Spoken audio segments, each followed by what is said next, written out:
आपको एक चीज बताता हूं फिर आगे बढ़ूंगा, बहुत गजब की चीज है, सुनो। आज इतनी क्रूरता मानव में क्यों आ गई? आज इतना हम लोगों का चरित्र कैसे गिर गया? आज हम इतने मेंटली डिस्टर्ब क्यों हो गए? आज हमारे घर में इतना क्लेश क्यों आ गया? आज हम लोग इतने अतृप्त क्यों हो गए? रीजन क्या है?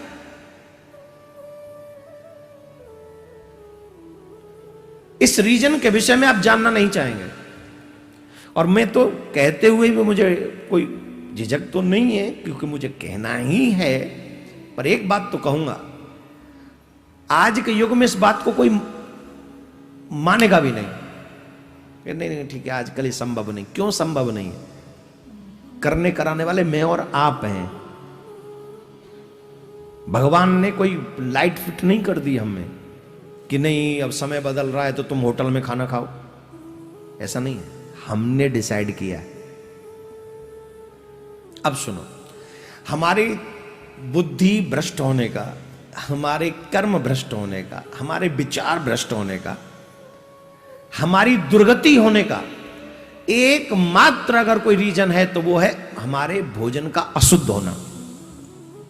एकमात्र हमारे भोजन का अशुद्ध होना हमारे इन सब चीजों का कारण है। वेद सूत्र है आहार शुद्धम। तुम्हारा आहार शुद्ध होना चाहिए। जब आहार शुद्ध नहीं होगा, आपका विचार, व्यवहार, कर्म कुछ भी शुद्ध नहीं होगा। हमने वो लोग भी देखे हैं जो महाराज भोजन बनाते समय रसोई में घुसते भी तब हैं जब स्नान करते। इतनी नहीं, आजकल की देवियों से अगर इन मर्यादाओं को कह दें तो महाराज मानेंगी नहीं, बल्कि कथा सुनना बंद कर देंगी। इतनी मर्यादा, नौकर चाकर होने के बावजूद भी वो रसोई में नहीं जाने देती थी उनको।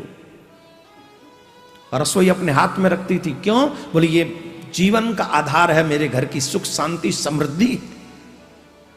उसे अन्नपूर्णा ऐसे ही नहीं कहते।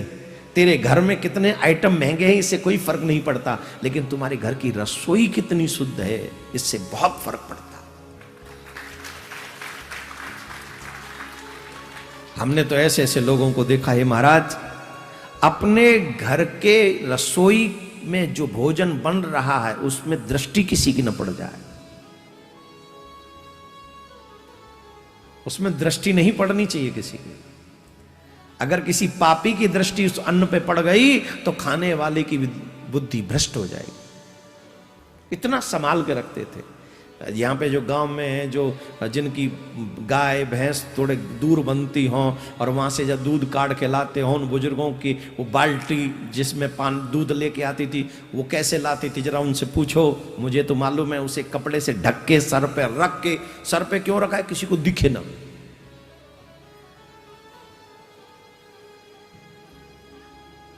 अब जिस घर की रसोई में मछलियां कट रही हो, अंडे फूट रहे हो, चप्पल जूतों से खाना बन रहा हो, और आप कल्पना करें कि वहां का बच्चा अपनी मम्मी पापा की बात मानेगा। आप ये कल्पना कर रहे हैं कि वो बच्चा बड़ा चरित्रवान होके प्रकट होगा,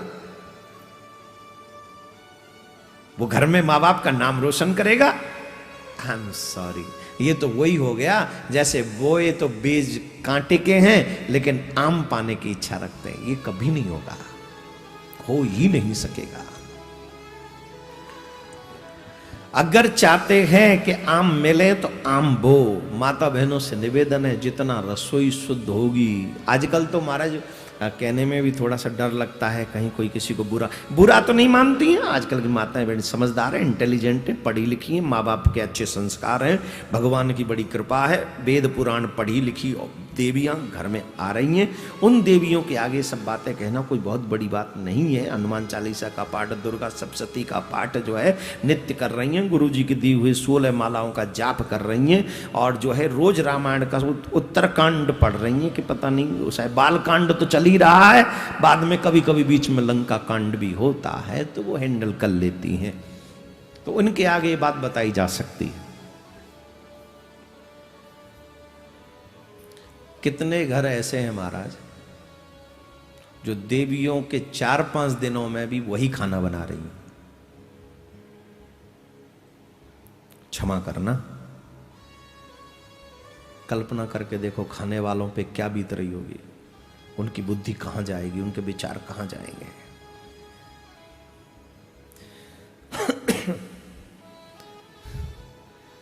यहां 100% लोग ये नहीं कह सकते कि मैं गलत कह रहा हूं। बुरा ना माने, हमारे शास्त्रों में कहा है वो 4-5 दिन माताओं को सिर्फ रेस्ट करना चाहिए। घर में कोई काम नहीं, झाड़ू भी नहीं लगाना, घर में कोई काम नहीं।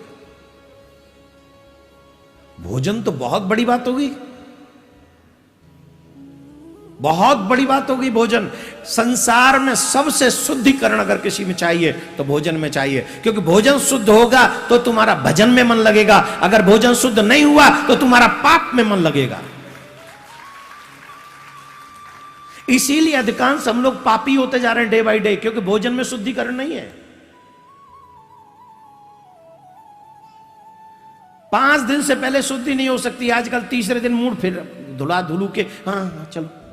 अरे भाई कंट्रोल योर सेल्फ, तुम्हारा ही नहीं पूरे खानदान का भ्रष्ट हो जाएगा। 5 दिन से पहले कोई काम नहीं, आप सर नहीं धो सकते 5 दिन से पहले। और भोजन बनेगा तो क्या हाल होगा? भजन में मन नहीं लगता, आहार शुद्ध नहीं, कथा में मन नहीं लगता, आहार शुद्ध नहीं, माँ बाप की रिस्पेक्ट नहीं होती। महाराज हमसे अब चाहते तो हैं बहुत हो, पर होती नहीं, भोजन शुद्ध नहीं। महाराज ये जन्म तो हमारा खराब ही हो रहा है, भोजन शुद्ध नहीं है तो खराब ही होना है। क्यों संत महात्मा पहले फल खा के रहते थे? क्यों संत महात्मा हम लोगों से ज्यादा समझदार थे मेरे विचार से, हम जैसे ज्यादा मूर्ख नहीं होंगे वो, जो भोजन में इतनी शुद्धता रखते थे। जिन दिनों में देवियां अपने हाथों से भोजन नहीं बना सकती थी, उन दिनों में ऋषि मुनि स्वयं होकर अपने हाथों से भोजन बनाते थे। इतने तपस्वी होते हुए अपने हाथों से भोजन बनाते थे। ये आपके और हमारे, मैं ये बात क्यों कह रहा हूं, मुझे आपसे कोई शिकायत नहीं है, लेकिन आपके बच्चे चरित्रवान हो उसके लिए मोस्ट इंपॉर्टेंट है आपका विचार श्रेष्ठ हो। मुझे आपने कथा सुनने के लिए बुलाया है, मैं ये सब क्यों बीच में, ये कथा थोड़ी है। लेकिन कथा सुनने में भी तुम्हारा मन नहीं लगता क्योंकि आहार शुद्ध नहीं। मैं माता बहनों से हाथ जोड़ के कह रहा हूं, अपना भाई मानकर, बेटा मानकर, चाचा मानकर, ताऊ मानकर, सबसे छोटा फैमिली मेंबर मानकर, देवर मानकर, जेठ मानकर, गुरु मानकर, अगर चाहते हो तुम्हारे घर में सुख, शांति, समृद्धि, भजन, कीर्तन बना रहे, तो अपने घर की रसोई को शुद्ध कर लो। उस रसोई में किसी को मत घुसने दो। तुम्हारे घर की रसोई में तुम्हारे सिवा कोई ना घुसे। बोले महाराज वो 5 दिन में हम क्या करें? या तो बेटी छोटी हो, या फिर पतिदेव को कहो कि अब आप आ जाओ। तुम चाहते हो कि तुम्हारी बेटी चरित्रवान बने, तुम चाहते हो तुम्हारा बेटा चरित्रवान बने, 5 दिन तुम काम करो। कुछ नहीं, आजकल के बच्चे बड़े समझदार हैं, मैगी बना के खा लेते हैं। तो बच्चों को तुम्हारी जरूरत नहीं है, कसम से। हाँ 4-5 दिन तो वो तुम्हें बना के खिला दे। तुम्हें बनानी आती न आती, वो बना लेते अपने मैगी नैगी, क्या क्या बना ले बच्चे अपने आप, छोटे छोटे से लल्लोरे से यूं झट घुस जाए रसोई में। क्या बना रहे वो? मैगी। तेरा भला हो, रोटी नहीं खाएंगे, मैगी। भोजन क्या क्या बना लेते, अपने लायक चीज बना लेते। खाते वही हैं जिनमें ताकत नहीं है, लेकिन बना लेते। हाँ या ना? तो विश्वास करो, उन्हें भी बढ़ाओ, अच्छा कुक बनाओ, उन्हें भी अच्छे दिनों में उन्हें सिखाओ, बेटा इन दिनों में 4-5 दिन हम छुट्टी पे जाते हैं, 4-5 दिन आप ये कर सकते हो। सिखाओ उनको, छोटी छोटी बच्चियों को सिखा दो, बेटे को सिखाओ। पति खड़ूस ना हो तो पति को सिखा। कई बार पति खड़ूस मिल जाते हैं ना, तो वो नहीं कर पाते सिस्टम में भागीदारी। तुझे तो भोजन की पड़ रही है, काम पे क्या कौन जाएगा? तेरा बाप जाएगा? नहीं नहीं तू ही जा। बाप जाता तो पति क्यों देता मुझे? पति दिया इसलिए तू जा। मैं देखती हूं उस कंडीशन में थोड़ा सा कुछ ऐसा करो प्लीज, सूखा रख लो, कुछ बनाने की जरूरत ही ना पड़े। 4-5 दिन वैसे सूखा। पर ये सब मैं इसलिए बता रहा हूँ मेरे प्यारे, जैसे आपके घर के लोगों के विचार शुद्ध बने रहे, इसमें मेरा कोई स्वार्थ नहीं है। अरे आपका मन शुद्ध बना रहा ना, तो मेरे कथा पंडालों में तो वैसे ही भीड़ बढ़ जानी।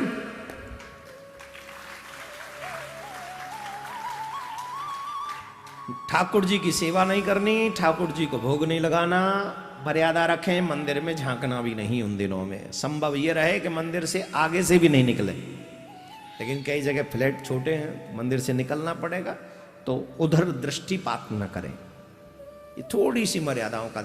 अब यहां पर वो मॉडर्न विचार नहीं चलेगा, ये भी सब भगवान की देन है, हम कहां जाएं।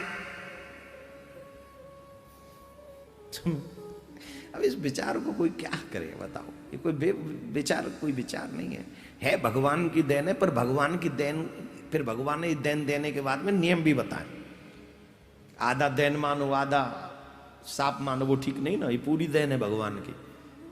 और इसी देन की वजह से मां सौभाग्यवती बनती है, उसमें वो गुण होता है जिसकी वजह से वो मां बन सकती है। तो ये तो वरदान है मां भगवान का, मां के लिए। लेकिन मर्यादा है कि 5-6 दिन आप सेवा में न रहे, ये भगवान। तो महाराज वो कहते हैं कि हम बाल्यकाल में अपने उन संत महात्माओं की जब सेवा करते थे तो उनकी झूठी पत्तल उठाया करते थे, और जब उन झूठी पत्तलों में उनकी कुछ प्रसादी मिलती थी, सीध प्रसादी, वो ग्रहण करते थे। मैं गारंटी से कह सकता हूं तुम्हारे घर के बच्चे भी भगवान का प्रसाद नहीं पाते ढंग से, क्योंकि तुम भगवान को भोग ही नहीं लगाती हो ढंग से। हर दिन भगवान को भोग लगाकर सारा प्रसाद टोटल में मिलाया करो। टोटल समझ गए? दाल को दाल में डाल दो, सब्जी को सब्जी में डाल दो, रोटी को रोटी में मिक्स कर दो। ये क्या होगा? टोटल भगवान का महाप्रसाद हो गया। अब वो भोजन नहीं करेंगे तो बोलिए भगवान का भोग लगाएंगे, वो प्रसाद पाएंगे। और भगवान के प्रसाद में एक सबसे अच्छा गुण है, बोले क्या? बोले हृदय को शुद्ध करता है। भगवान का प्रसाद करता क्या है? बोले हृदय को शुद्ध करता है। इसलिए अपने बच्चों को भगवान का वो प्रसाद पवाइए, अच्छा रहेगा।